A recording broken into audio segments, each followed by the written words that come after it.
Hello and welcome to Health Show with Amara from our London studios. I'm Dr. Amara Sohail. Viewers, you know this show is to discuss health and health-related matters, not only from UK, but from abroad as well. Our guest today is Dr. Junaid Sultan, who is a British Pakistani and a graduate from Rawalpindi Medical University.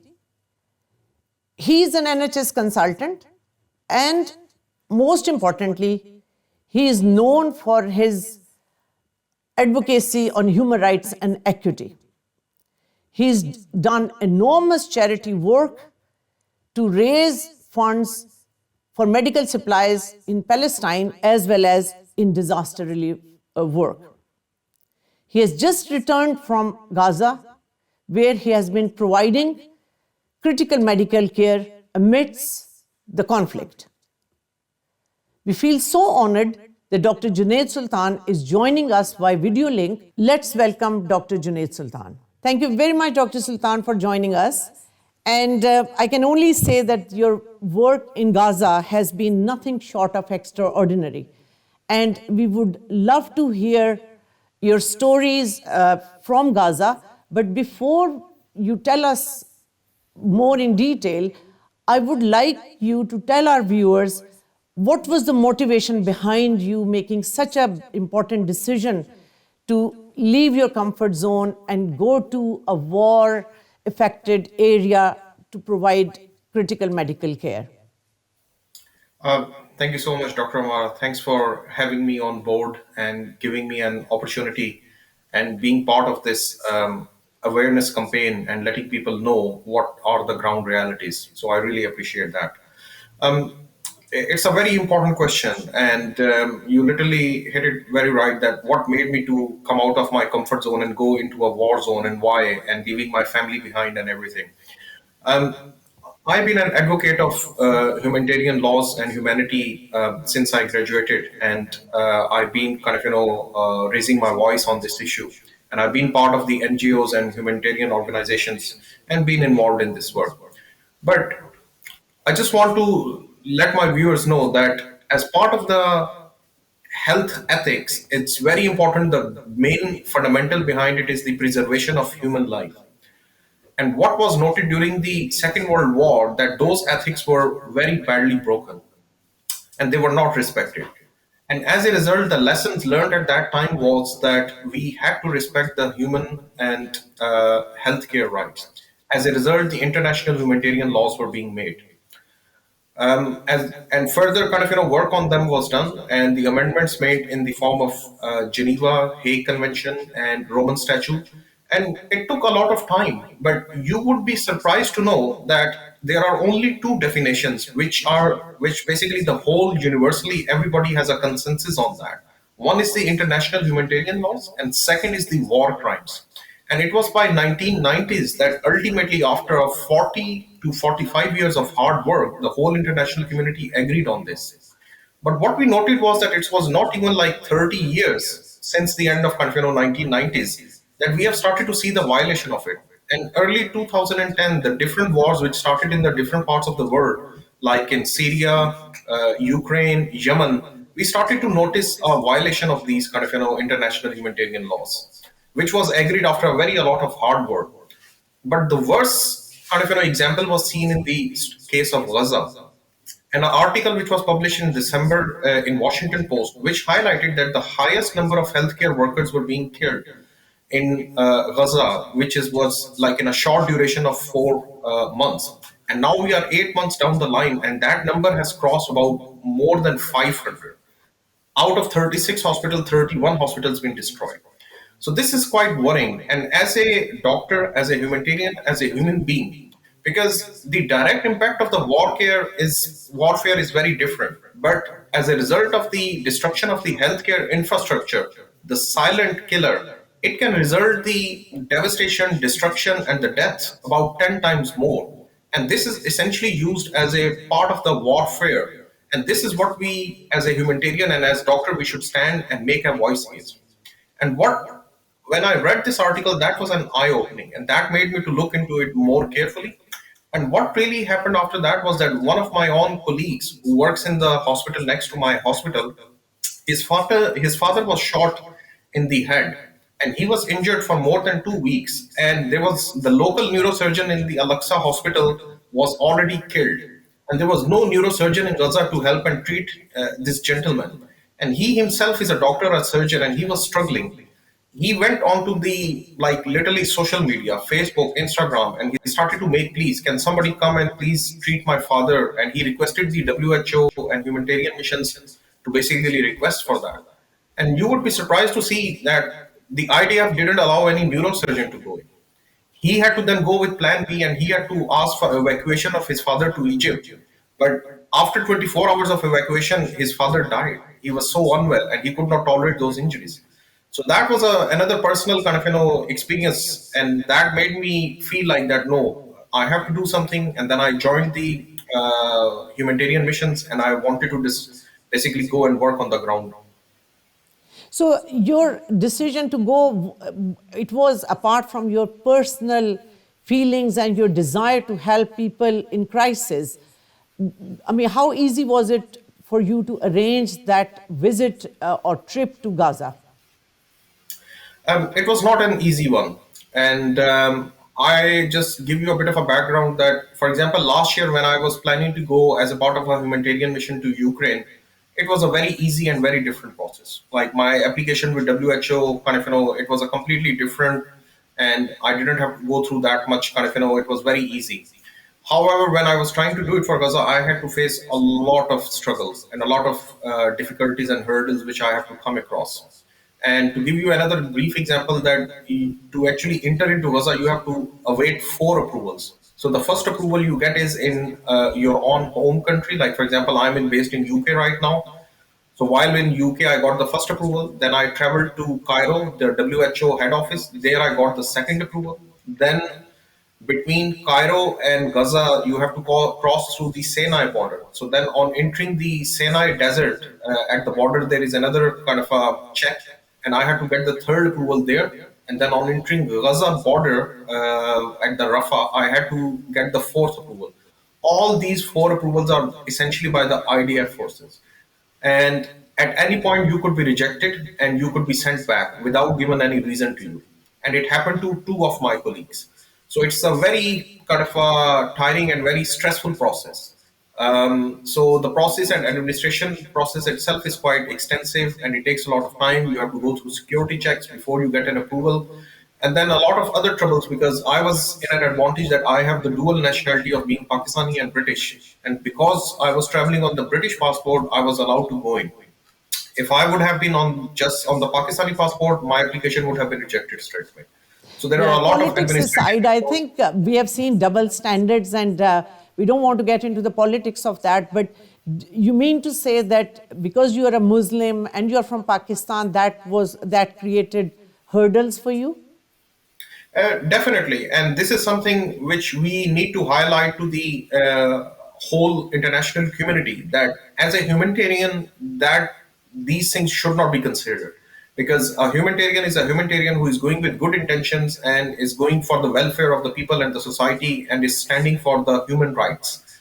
So why a humanitarian is being kind of scrutinized and differentiated on the basis of their color, nationality, religion, or ethnicity is completely wrong, and we are setting a wrong trend here, and we should not do this. If I am allowed to go and work in Ukraine or any other humanitarian mission, why I am not allowed to go in Gaza? And this is the part Absolutely. which we are, yeah, and this is something which I really want to highlight. And I'm also on this part, I'm really grateful to my family, my parents, and my sister, who stood with me. And rather than hiding anything from them, I took the permission and I informed them I'm going, and I went with their blessings, and they sent me to the mission with their blessings. And secondly, my work colleagues as well, who were accommodative and who basically let me go on a short notice as well. So we have seen the devastation the war has caused in Gaza and so many other places. And there are heartbreaking and horrific images that we see on social media. How did it feel to be there? What was your experience when you entered into that war zone? In one word, if I describe it, it was Armageddon, cataclysmic, absolute destruction, devastation. You feel like you are like, it feels like hell, and you feel like you have gone into the medieval times, honestly. You look around and there is like hardly you see anything which is intact. Everything is being destroyed. All the houses, buildings, infrastructure completely destroyed. And it gives you a very kind of a scary sort of a feeling when you walk through and when you drive through that sort of, through on those roads. And you see people, they are completely like, if you look at them and you can see that how much they've been affected.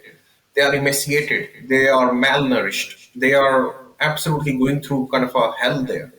And then you see the shortage of each and everything, kind of, whether it is medical supplies, food, water, you name it. And the whole infrastructure, because it's been destroyed, you could see the no sanitation measures. Even a basic facility like a toilet, people have to stand for 2 to 3 hours to even get to a toilet. Did And you expect it to be like that, or was it worse than what your imagination was? this is very important what you have asked, actually, because what you see on the mainstream media is anyway nothing. You hardly see anything on the mainstream media. People are getting whatever they are getting, limited information by the social media. And this is also due to their local journalists or local people who are putting whatever it is. But when I went and when I saw and I started to look things as a whole, kind of, like the things are actually 10 times worse than what you even see on the social media. So the impact is absolutely like horrific. And what you see is like, it's literally like it's a small fraction of what you see on the social media. The whole scale is much, much more than that. And were you working in a hospital itself? Was it like a government hospital, or what was the nature of that facility? Yes, so it's a government hospital. So Gaza has 36 government hospitals. Out of 36 hospitals, 31 were being destroyed, and four of them were in kind of a partial working state. So this is one of the essentially the last remaining hospital. It is called a European General Hospital, which was in the most intact form, you could say. And this is the only hospital which is kind of a working in the sort of a situation that which can offer most of the services to the community. And this hospital would be enough normally for a population of maybe like 5 to 10,000 kind of, people. But right now, this was essentially providing a service to 2 million people. This hospital has a normal bed capacity of 250 patients, but the bed capacity was increased to something like 3,000 just to accommodate the patients. And on top, there were 30,000 refugees which were living in this hospital. So that's why the hospital protocol was completely broken, and it was not acting like as a hospital. It was literally become a refugee camp. And I mean, this sounds like a very, very challenging situation, but what do you think was the most significant difficulty that you were facing working there? There were lots of challenges and difficulties. The biggest challenge is, of course, being a doctor, what you need is you need your tools. So the shortage of the medical supplies. The medical supplies were absolutely like to minimal. Then the other challenges, for example, European hospital is a reasonable size, small hospital, like which can cover largely, but it cannot cover such a huge scale. So there were only six theaters. Like I give you another example. So these six theaters were although working like 24/7, but it was not enough to take the workload for so much injury, because we had something like 50 injuries coming every day, and kind of, the theater is running all the time. There is not enough theater space. Quite often we had to just find a space like in recovery to kind of, or on the wards to do the operations and kind of, do things to get the things moving, because otherwise there will be no chance you will be able to provide the necessary treatment. And The how many logistics. patients in a day you were treating? So there were more than 500 patients coming to A&E on daily basis, because that was essentially the main hospital which was taking the whole workload of the Gaza at that time while I was there. And it's gone even more worse now. And it was the patients who were the direct result of the warfare, like gunshots, bombs, burns, then the patients who were operated in the last few months, and they had complications because they have nowhere else to go. The complication rate in Gaza is 100%. Any operation you have done, any wound, it has become infected or it has got some sort of a complication.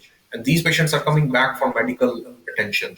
And then the third group of patients is the routine patients. For example, the diabetics, renal patients, cardiology patients, all the other routine, patient has got an appendicitis or polycystitis. Where do they go? They will come to the same hospital.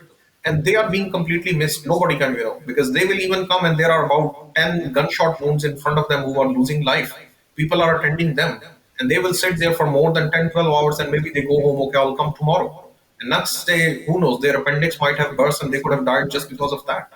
And And were these there things have been children happening. and women coming to your hospital as well? Actually, more than 50% of the workload was only females and children.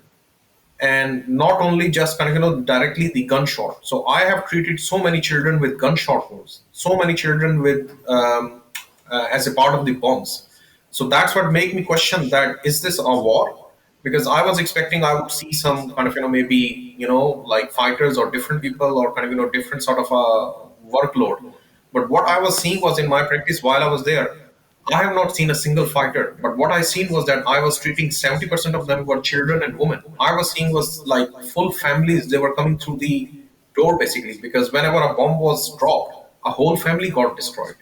So this was very different to what I went in and what I was thinking, but it was a completely different kind of what we found there.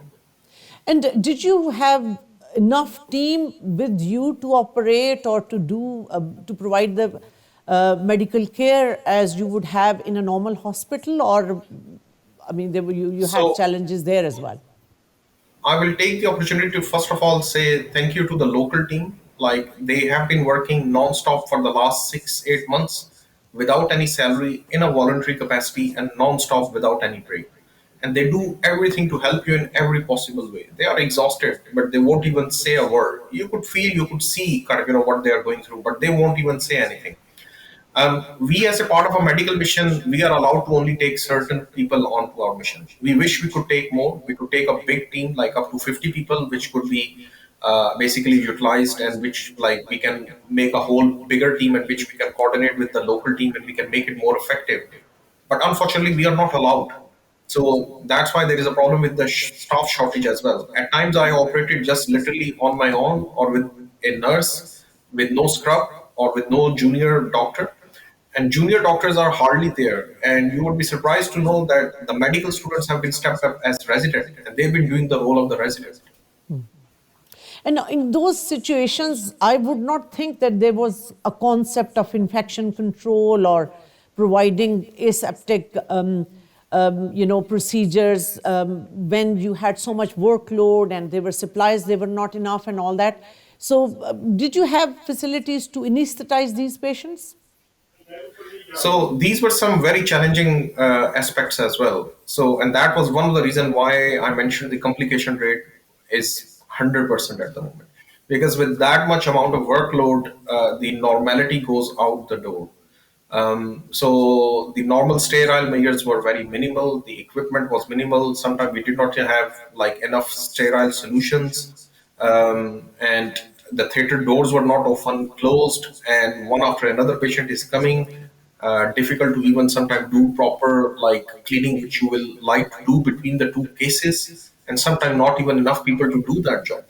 Sometimes as a doctor, we will just quickly do whatever we can to do and just get the things running. So these were a lot, and then 30,000 refugees in the hospital and the clinical areas being swamped, and that has a huge impact on the sterility because patient with is living with his whole family, they're cooking next to it, and the wound dressing is being done. That becomes very challenging and difficult. So these were a lot of factors due to that. The sterility was absolutely no question at all, and that resulted in a huge impact on the infection rates. And did you see people dying every day? I would say actually there were some days in which we were seeing them kind of most of the hours of the day, and it was that bad and that difficult.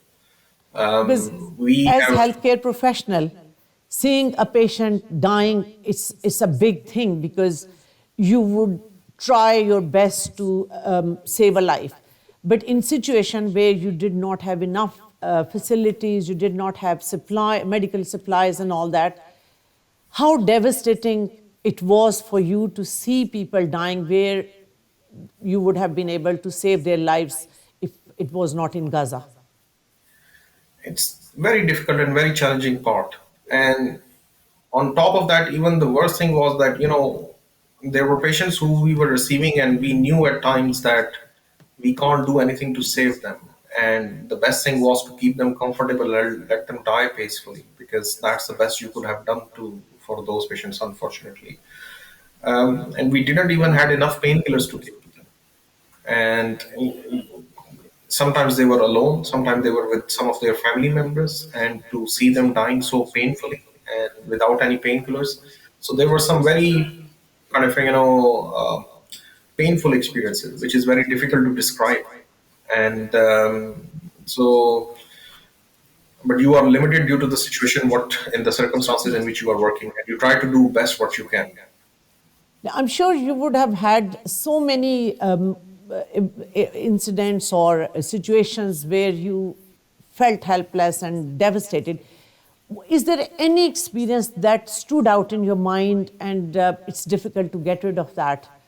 I'm sure, because looking at all the devastation this war has caused, we looking at all these casualties through social media, it's heartbreaking for us. But to be physically there and watching all that happen, any particular thing that is still standing in your head? Actually, lots of examples and things which will be for lifetime with me. But few things like, I had to remove the bullet from the groin of a 8-year-old. Like, this kid got shot in the groin literally 5 months ago, and he was not even able to walk. He was lucky enough; he survived. He didn't die, and for somehow his wound healed. But it was a very special sort of a bullet, which we call as dum-dum bullet, which goes and bursts inside the body, and it was really literally encapsulating around the femoral artery and the nerve of that patient in the groin, and it was causing a lot of pressure, and the child was not even able to walk. And somehow he managed to get a chance to come to the hospital, and his father said to me that this is only the few hours I have, can you do something, otherwise I don't know if I'll be able to come back here. And on that day there was no space in the theater at all, and I had just that kind of, and I was not even able to investigate this patient with a proper CT scan or anything to make sure like what the damage or how near it is close to the artery. And I had to do a quick X-ray and an ultrasound scan and make a decision. And I operated on this child under local anesthesia in recovery, in theater recovery, which was like you will not do in a in a developed world, no chance. And I had to remove that bullet in that sort of difficult situation, and that could have gone very in a different way if that artery would have started to bleed. What sport I could have had. So these are the difficult decisions and challenges which you have to make and deliver that specific care, and kind of you have to deal with these things. Then there was another 10-year-old child who came as a result of a blast injury.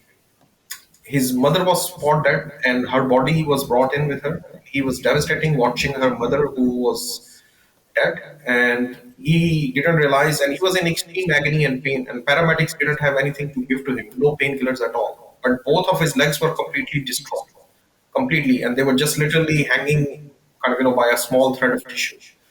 And they had put, the Foley's catheter, the plastic kind of a tubes, and they were just put them tight to stop the bleeding, so that kind of, and because that was the due to shortage of equipment, they did not have the proper tourniquet to stop the bleeding, so they just used that, and that can cause more damage to the tissue and can increase the level of or make the level of amputation go higher because of the unnecessary damage. And in that sort of a difficult situation, I had to give and speak to that child and to say that, and that your mom is dead, we cannot save your legs, you're going to have a bilateral amputation, and with minimal anesthesia doing all that. So these were the sort of things which you were living with. I had another situation in which a bomb was blasted and a family was brought in. That man was outside to go and bring food for the family. When he came back and he saw his wife and his 3-year-old child, they were both kind of, dead in that. When they brought to the hospital, like the 3-year-old was already dead and quite badly burned, and his wife was died in a very painful and very bad situation because she was few months pregnant and her whole tummy wall and chest wall was blown and her uterus ruptured and the fetus was kind of coming out, and that was a very painful kind of scene to watch. And that young chap kind of was just wordless. He didn't even say anything, and he just gone into a very completely quiet mode. And what he all said was that we will remember this, and that's all he said to me. And I just gave him a hug and kind of and I counseled him and kind of so the communication was very difficult, and to explain to them and kind of and to go, you will have young mothers coming with their burn child, and they will look at you. Like they will think that you are a foreign doctor here, kind of you have got some sort of a special medication you can treat and do anything, and then you just, and they will just keep saying, no, I felt my child is moving, do something, do anything what you can. And to explain to them that no, your 2 to 3 year old baby child is just dead, you can't do anything to save. So these were the sort of decisions, situations, challenges, communications. um, they will kind of live with you forever. I mean, this is horrific, even listening to what you're sharing with us. Were you able to sleep after looking after and going through this on a daily basis? So what happens is that kind of and I've mentioned this a few times before as well, that I am using this to be their voice and to let people know and increase more and more awareness and let people know that what is going on, what are the ground facts, and to do something for them and to help them. and and the main reason is that they've been dehumanized, and we need to learn from that and we need to do something to help them. We need to humanize them again. We need to feel them, we need to feel their pain. For me, if I kind of go into a shutdown mode and I can kind of start looking at myself only, I think that will be unfair to them. So part of the humanitarian mission is that not only to help them on ground, what I did, what I could in that time and space, but also be their voice and to increase this awareness and let people kind of ask them to do something. And do you think living in this world, the word human rights has any meaning? This has become very challenging sort of a situation, and the more you look into that and you feel like that it's being used exclusively, and you feel like that the generality and the way it should be applied and how it should be used all the board across everywhere, it's not. And seems like the rules, the regulations and everything being applied exclusively. And being part of the humanitarian missions and kind of and being gone through all that, and I've seen that difference. And this is something, and I think where it is very important, we need to question that the UN and WHO, what their positions are. And we need to make sure that we give them the authority and we need to give them the position what they truly deserve and let them work in the true, meaningful way. And if they are But do not you going think to deliver, international organizations are doing enough work as we hope? I think I do not think so. And the reason for that, there is a bit of a disparity in the power kind of scale across on the international world map, and that is kind of driving this more. So what we need to do is we need to make sure that the true power, what at the end of the Second World War was agreed, that UN or WHO will monitor and they will make sure that they will try to keep that balance. And if WHO or any other organizing body is being manipulated and they are not being given their true stature, that how they can do that, then it's pointless. Then we need to kind of question even about the existence of this body, and we need to make sure that some new body or organization comes which can actually deliver that in the meaningful way, because Yeah, I mean, nobody is is above this the your law. message to the world? That word, yes, exactly, because otherwise the rules and regulations are for there to be adopted. Otherwise you make it as a lawless world in which anybody can come and do whatever they want. Or if you want the regulation and monitoring of laws, then you need to do something about it that these laws apply equally for everyone. It should not apply because of race, religion, ethnicity, or anything. There should not be any segregation. There should not be any differentiation. So And that's what we should what do you stand for. think is the role of Muslim world, being a Muslim yourself? Do you not feel angry? I definitely feel angry, and I feel like that as a Muslim community, we definitely have failed the Palestinian community, and in terms of especially the Muslim leadership. But at the end of the day, the question goes that why these leaders are there. These leaders are there because we are accepting them. So this is something as a each and every Muslim we need to think about and question ourselves. Are we happy with our leadership? Are we going to keep it, allow it to continue it in the same way? What's the role of the Islamic organizations, and are they doing and delivering enough what they should? So this is something we should start to question very openly now. Yeah, absolutely. Now, just going back again to the supplies and facilities in the place you were working, was there enough food for the patients and the staff, of course? Not at all. I met some doctors even and nurses, and who were not here having kind of like they were saying that they were having meals just once a week at times.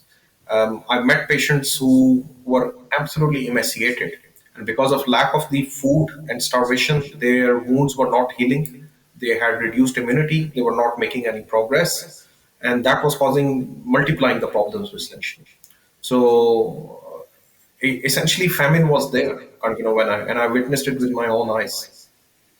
So, did you see anybody dying because they did not have food? The hospital where I was a European at that time, I didn't see anyone dying in that hospital. But so a lot of refugees who were coming from north actually at that time, and those people they have. So I've been witness to their testimonies, and they witnessed that yes, they have. There were few doctors who came and who started to work at the European hospital, and they witnessed that because at that time, if you remember, in April, Al Shifa hospital was completely destroyed, and in North they had witnessed all that. So, in particularly the north of Gaza, the situation was extremely bad, and it is even worse now. And while you were working there, did you have this threat that being the only medical facility there, it could be bombed anytime? Yes, so we had bombs going next to the European hospital pretty much all the time. And so we were being informed a few times that the IDF forces came near to the hospital, even with tanks, then they retreated. So that fear was there all the time. And even right now, they have ordered to evacuate the north part of the hospital. And when the bombs were falling, literally the whole hospital will shake and it was very scary at times.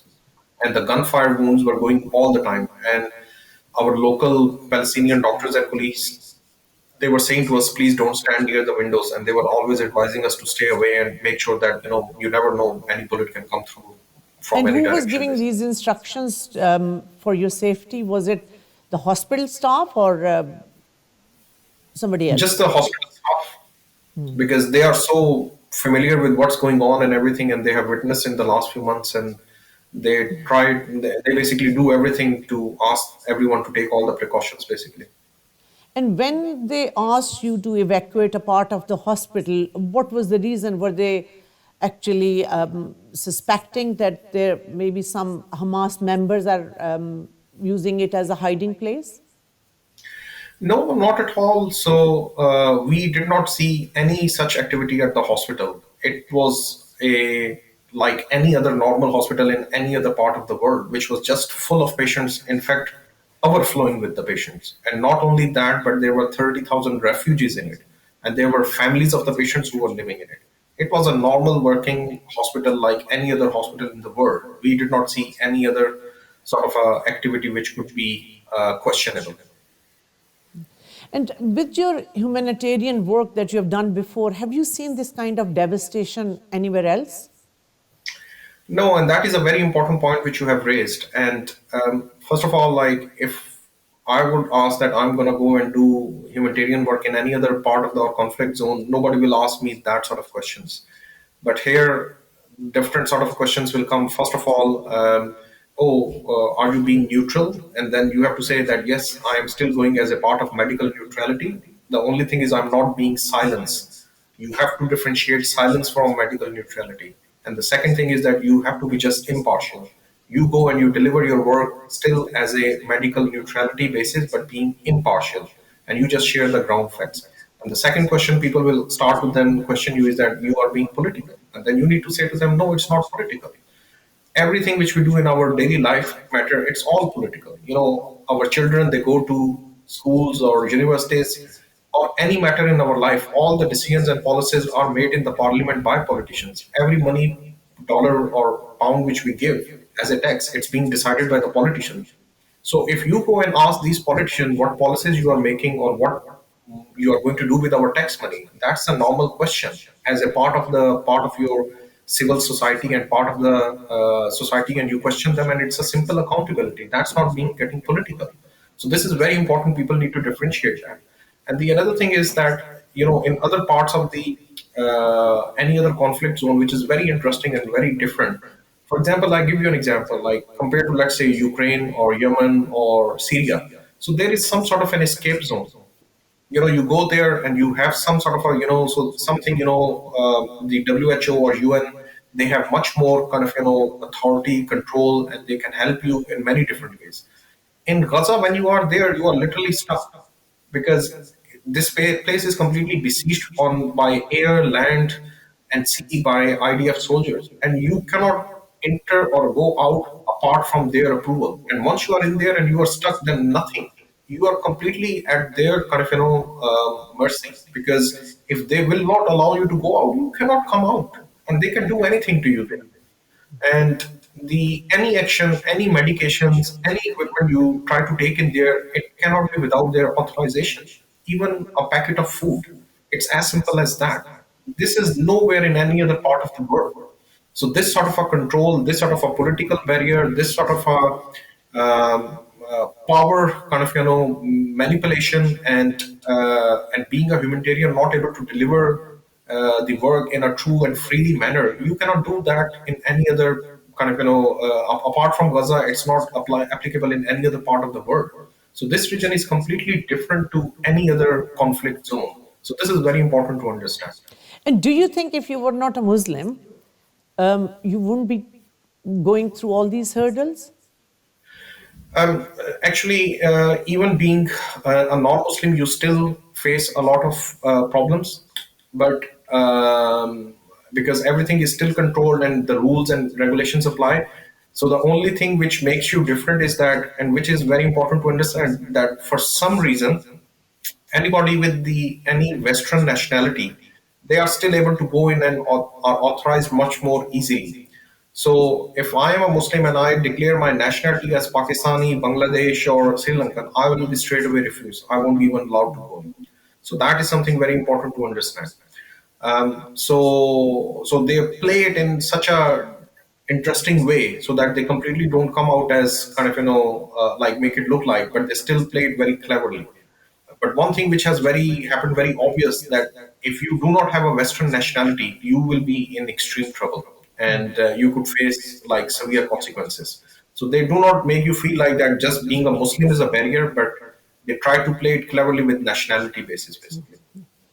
And a tricky question, but I know how inspirational you are. Just a question that would you consider going back there again? Absolutely, without a second thought. And actually, I was going while I'm speaking to you. Kind of, I was supposed to be going in this week, but my leave didn't get approved because right now the WHO is saying the missions can go only for 4 weeks, and I'm not able to take 4 weeks off. So that's why I could not go. So the 2 weeks missions will start again probably from the August time, kind of August to September time. So I'm planning to go again straight away when the missions change to 2 weeks, when I can take 2 weeks more easily. I mean, it's incredible what you have done and what you intend to do. But you had that desire, you are a humanitarian, you have been advocating human rights and equity. What about your family? How did they feel? I know you mentioned that they were very supportive, but of course, knowing the war zone and the problems you faced, did they fear for your life? Yes, they are human beings, and they will kind of, they had the similar sort of a questions which everybody else had, and it's a matter of just communication. And I sat with them, and I spent hours, and I kind of, took them on board. Rather than going and then sharing with them after I've been in there, I felt like that was not the right approach. Rather, I took the approach to be honest and speak to them and take them in confidence, and I go there with their blessings rather than kind of just give them any sort of a surprise. And were you And able to being a communicate with them while you were there? Yeah, I will come to that and I'll explain that as well. But being a Muslim, it also very helps because you know what is in your faith, it happens. So the most important part, if there is any danger to my life here, and what has to happen, it will happen. And that's what I just kind of said to my parents and my family, and they understand and they respected that and they let me go. The communication was very difficult, and part of it is because of there is no kind of a Wi-Fi there, so I had to take some eSIMs which were also under the Israeli network. So that was the only way by which I was able to communicate. And for some reason, when I was traveling just in the night, couple of hours before my flight, my phone just got completely blocked, which I was not able to explain why it happened. And then I had to purchase those SIMs in Egypt on a very short notice and things like that. So I had some sort of a communication with family, but those were difficult 2 weeks in terms of communication as well. But at least I still managed to keep them informed of what was going on. Hats off to you, and I would like to take this opportunity to thank you on behalf of the entire medical fraternity for something extraordinary you have done, which we have not done, and we just hope that no one is put in a situation like that where you want to help people in crisis, but there are so many limitations. So thank you very much, Dr. Sultan, for sharing your experience, your wisdom with us and our viewers. And we just wish you best of luck for your humanitarian missions in future as well. Thank you so much. That's very, very kind of you, and I really appreciate. And please keep doing and keep raising the awareness, and let the message out, and let everybody on board to help them as much as possible, and get more people on board to continue this humanitarian mission. And if you give me an opportunity, and I would like to make an appeal that the two medical schools, they have been completely destroyed in Gaza, and the medical students are struggling. They do not have any sort of an opportunity to continue their medical education. And I would really request that if in Pakistan, and I have made this particular appeal to Professor Umar and Professor Jangir, and if we can get these medical students to Rawalpindi Medical College, and we can get them complete their education there, and if Pakistan Medical and Dental Council and Pakistan Health Authority, they can support this initiative and they can help us to achieve this, that will be a great help and achievement. So viewers, the situation in Gaza is indeed dire. However, the humanitarian work done by Dr. Junaid Sultan and a lot of other healthcare professionals is commendable. It is clear that ongoing support and awareness regarding the humanitarian crisis in Gaza is crucial, and we all can contribute by addressing this at all forums. So goodbye for now. I'll be back with another health show next time.